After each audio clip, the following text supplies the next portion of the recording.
मी जास्त काय सांगणार नाही. उद्या तुमच्या पुढे माझी जी गाडी एस त्याचे पाठ गळू राहिलेत. अजून 1-2 महिने जर थांबलो तर सगळेच पाठ गळून जातील. तुम्ही गाडी दाखवू शकता इथं कॅमेऱ्यात. गाडी सगळं गेलेली. गाडीला आतापर्यंत गाडी आहे 20,000 रुपयाची, 30,000 रुपये खर्च केलेला आहे गाडीला. एवढं म्हणायचं बघ. काय रस्त्यांची खूप अडचण आहे आमच्या इकडं. पाणी नाही, आम्हाला जलजीवन मिशन नाही, प्रत्येक वाडीला जलजीवन मिशन नाहीये.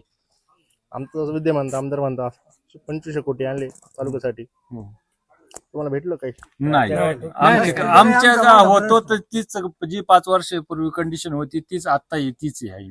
विद्यमान आमदार आले तुमच्या गावात कधी?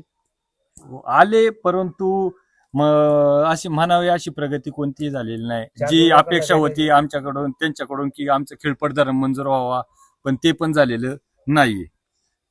पिचड साहेबांबद्दल काय वाटतं तुम्हाला? पिचड साहेब काम करणार आहेत.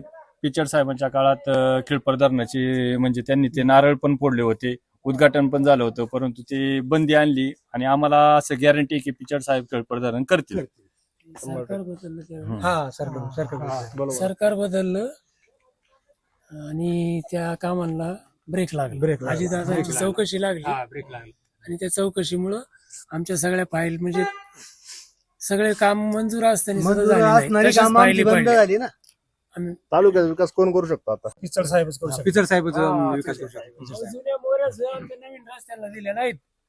आम्ही म्हणलं वाडी वस्त्यांच्या रस्त्याला जुन्या मोऱ्या टाकू, आणि त्या सुद्धा टेलर भरून घेऊन गेले. आम्हाला त्या जुन्या मोऱ्यांचा सुद्धा वापर करता आला असता, त्यांनी ते सुद्धा घेऊन गेले.